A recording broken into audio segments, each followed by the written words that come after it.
it is 5:15 on this hot July 13th date, and the Carroll City Council meeting will come to order. Please rise for the Pledge of Allegiance.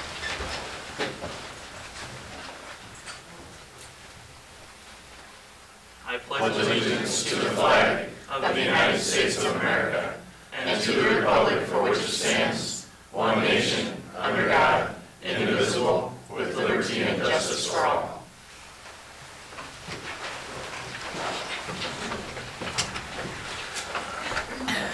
Let the roll call show all council members are present except Councilman Tate and Haley. First up this evening is the recognition of retirement of Terry Ziegler for almost 41 years of service to the city. Terry, if you want to come forward, I've got something I'd like to present you with. On behalf of your many, many years dedication to the city, and we are going to miss seeing you rolling around town in that street sweeper. We just bought a new one. That's fine. So, He does roll good.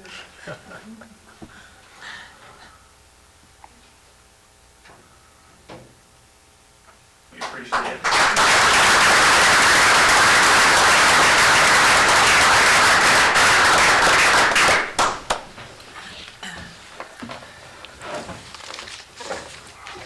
Seems like each meeting we're reminded we're very blessed by very long-term people who've been watching over the city. So we do appreciate everything that you've done, and we appreciate the many staff that we have that continue to serve us. The employee recognition picnic that we just had a couple weeks ago is always a neat time too. I get to sign some of the years of service for the city, and it's just amazing to see 15 and 20 and 25 and 40. So we're really blessed.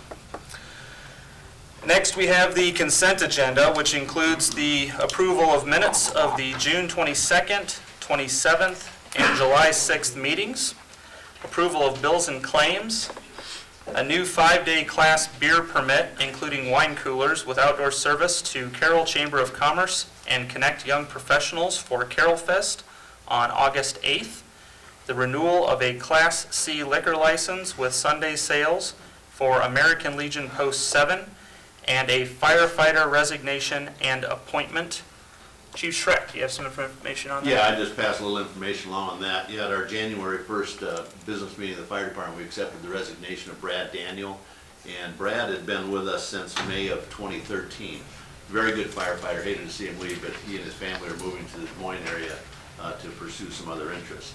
And because of that opening, we conducted interviews and had physical agility testing with 4 potential candidates, and from that 4 we've selected the name of Kevin Ranke. Kevin used to be a police officer for the city for many years and wanted to kind of get back involved with the community, so we have approved him and passed that name along to you for final approval to begin duties as volunteer firefighters. All right, very good. Do I have a motion to approve the consent agenda? You do. Second. There's a motion and a second. Jensen? Yes. Fleshner? Yes. Cots? Yes. Seaman? Yes. Motion is approved. All right.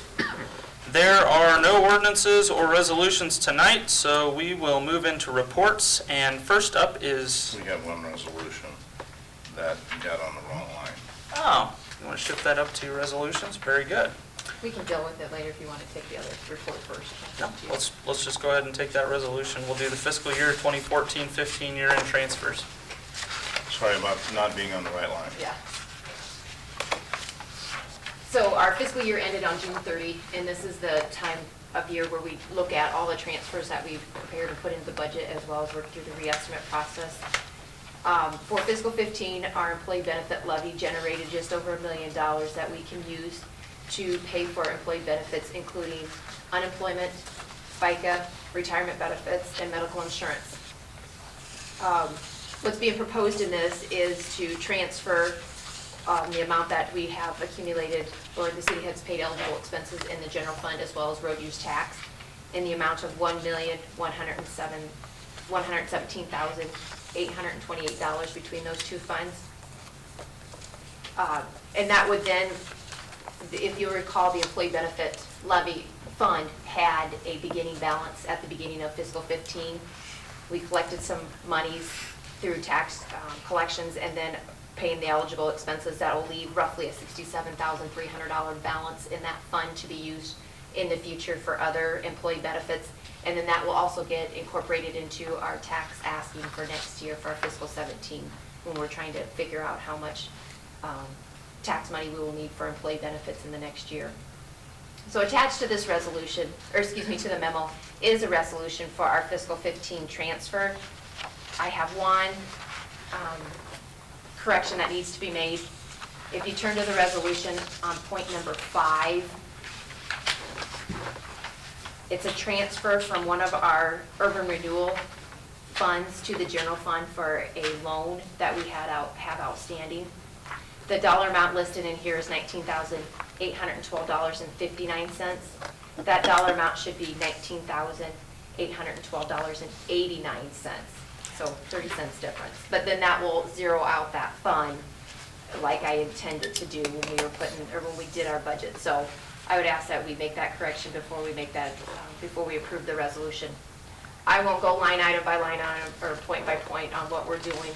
A lot of these transfers, or all these transfers, were part of our re-estimates, our fiscal 15 re-estimates when we put together our fiscal 16 budget. Having to pay principal and interest from collection of either utility payments or utility revenue, special urban renewal special revenue, showing our tax relief that from the local sales tax that we collect, as well as monies coming from different funds to pay for capital projects that we track in one particular fund. I will leave it open to questions if anybody has any questions about any one of those. The very last page of the memo has a worksheet that I've put together to show you where we anticipate after these transfers are made. The shaded column is where I believe we will end the year as long as we don't see anything else in our financials as we're closing the books.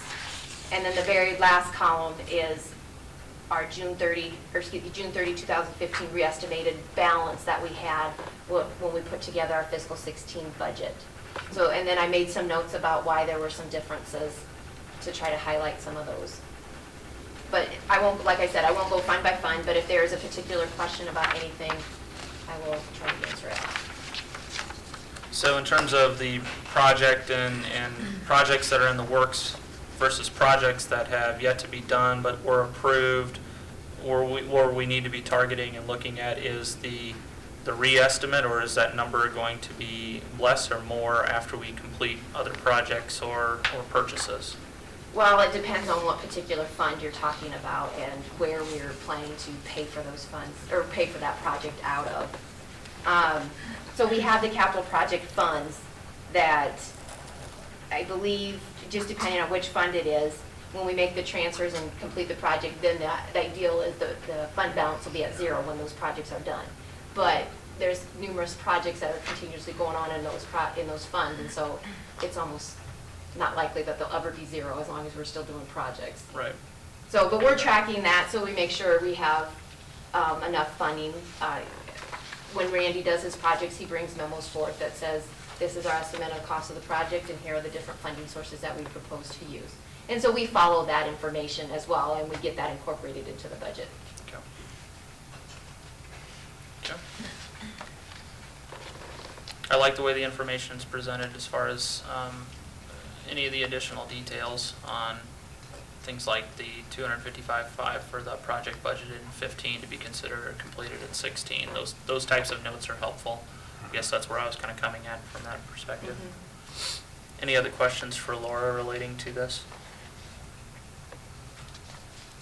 Then via resolution, we're just looking for a motion to approve making that change to the 19,812.89. Yep, and then official motion to approve the resolution as amended. Okay, so I need a motion to approve that minor change. So moved. Second. There's a motion and a second. Kotz? Yes. Fleshner? Yes. Jensen? Yes. Seaman? Yes. Motion's approved. I need a motion to approve the resolution with the amendment. I'll so move that. Second. There's a motion and a second. Jensen? Yes. Seaman? Yes. Fleischner? Yes. Cox? Yes. Motion is approved. Thank you. Thank you. All right, then we are up to reports, and tonight we have the Carroll Area Development Corporation Housing Needs Assessment Request for Funding, and we are welcoming Economic Development Director Shannon Landauer. Thank you. I do have a couple pieces that I'm going to pass around here. For those of you that were at the presentation by RDG, you may have had this piece already delivered to you, but we also have a summary of the proposal that our committee took a look at in the review process. So I'll let you go ahead and just pass those around. And following the presentation that we had by RDG, we felt like it was important to come forward, come back to city and county elected officials and discuss a funding request. You know, what led CADC to get involved in the housing conversation was to go ahead and take a look at our unemployment rate, which we followed often, and some of the other statistical data that we often have in front of us. You know, we look at the number of available positions in Carroll and Carroll County.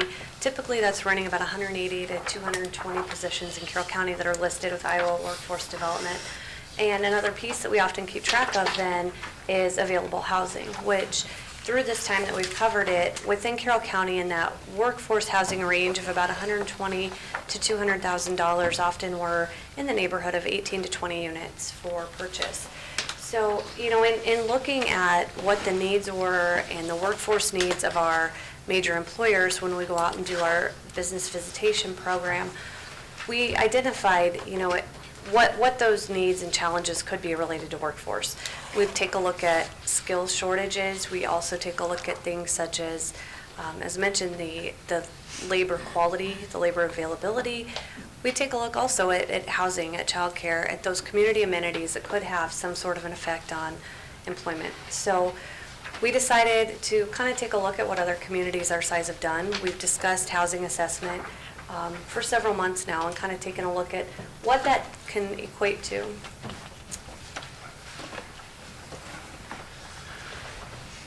Hi. So, as mentioned, we did have a committee put together that included CADC board members and business leaders. We did bring in Councilman Seaman and County Supervisor Gene Miners also sat in on that committee to take a look at proposals from 5 different consultants that we had sought from.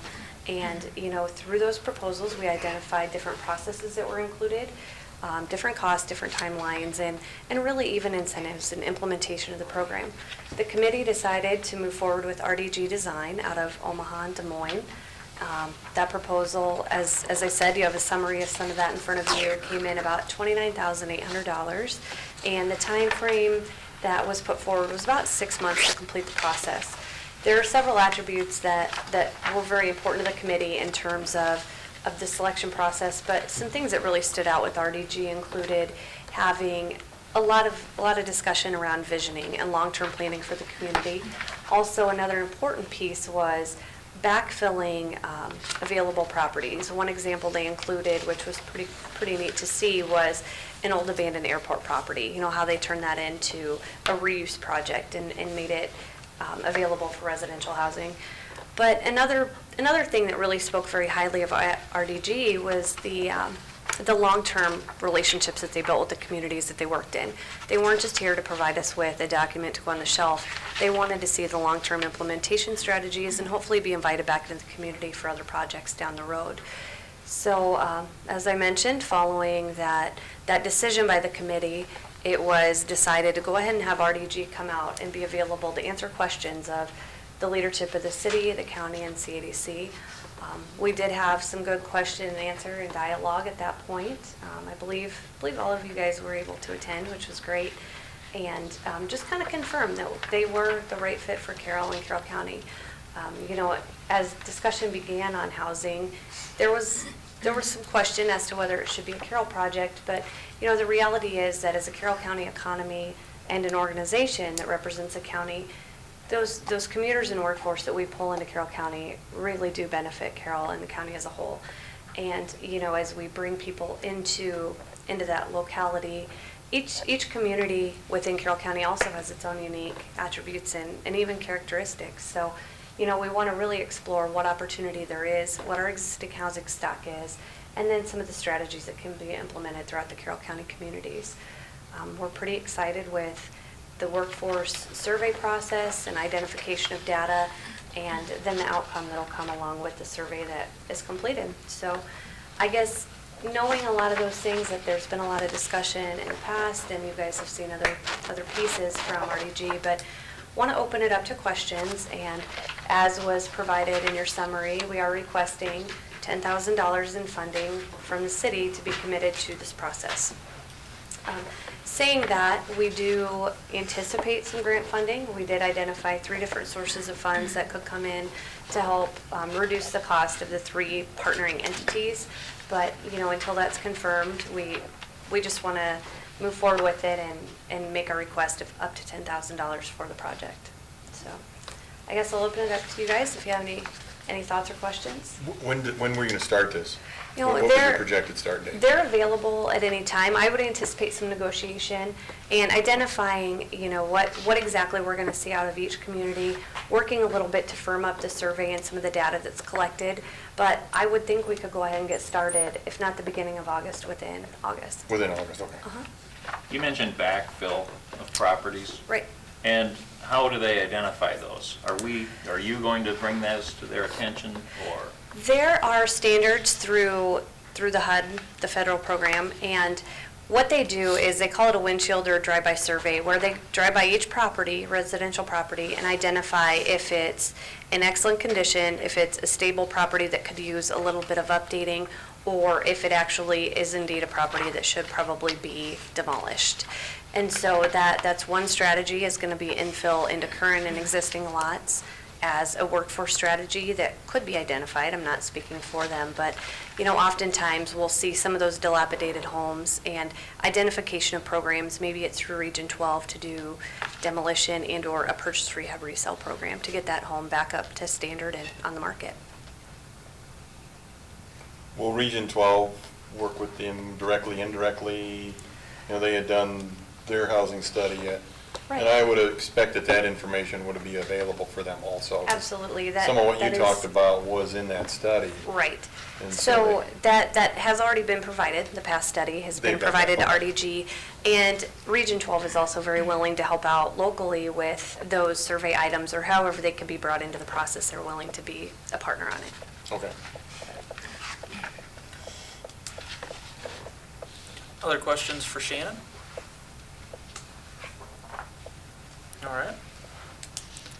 Well, then I would entertain a motion to approve the CADC's request of $10,000 from the City of Carroll to be used for a comprehensive Carroll County housing needs assessment with RDG Design. So moved. Second. There's a motion and a second. Fleshner? Yes. Seaman? Yes. Cots? Yes. Haley? Yes. Jensen? Yes. Motion is approved. All right. Very good. Thank you very much. Thank We you. really look forward to this. Absolutely. The first step will be a community-wide, county-wide stakeholder meeting that all of you will very much be invited to attend and participate in, and you'll be hearing pretty regular updates as we go through the process. So we look forward to getting started. All right. All right. Perfect. Thanks, guys. Thank you. Shannon. I trust everyone has read the monthly committee reports. And the mayor would just like to remind everyone that Carroll Fest is coming up on August 8th, and I hope everyone takes an opportunity to come and enjoy a great day in Graham Park. I want to thank the city council members, the Park and Recs Board for their support, as well as Jack Wardell and the park staff for their work in getting the park ready and back up to speed. The new basketball courts are looking great. The band shells facelift was much needed, and we're looking forward to making some minor changes with some lighting and some other small future updates in the future, but I think we've really come a long way over the course of the last couple years. Carroll Young Professionals are still looking for volunteers for Carroll Fest, and there's opportunities for signing up teams for many of the activities throughout the day. And as we come to the end of baseball season, I also want to say thank you to all of our volunteer coaches and our high school umpires and those that make that program go each year. We really do have a lot of kids that enjoy participating in our soccer and in our Little League, and it's just great to see the parents and the grandparents and everybody out at the fields every week, and I look forward to another great season next year. We also have a crop of lifeguards, I understand, in training, Jack. Yeah, we certified 8. Very good. 8 So new guards. we're making some progress, and I want to just say thank you to all of those who've stepped up and gotten certified and are helping us move forward and making sure we've got the staff to operate our aquatics. And as it's extremely hot today, I hope everybody gets out and enjoys the pool. So, anything to add, Jack? No, Aquatics hours, you want to just remind us of those? yeah, 1 to 7 at the outdoor pool. Indoor pool, we've gone to 11 to 2 o'clock, and then from 4 to 8. Okay. So that seems to be, people were wanting. Swim team went until noon, until this last Friday, and now they're done, so we've gone back to 11, give an extra hour for the water walkers and laps. Isn't the indoor pool open early in the morning also? or- Yes. Okay. 6 to 7:30. Okay. Very good. Any additional comments from council this evening? So are the basketball courts going to be done by Carol Fest? Basketball courts are all Are done. done. They're done then? All done. Yes, we just need to do some seeding around the courts. Okay, that's what I was looking at. Seed won't grow right now, it'll Yeah. go yet to grow, so we'll Okay. do that. Ready to go. Yeah. All right. Then I'd look for a Motion to adjourn. Second. Scott? Yes. Jensen? Yes. Seaman? Yes. Haley? Yes. Western? Yes.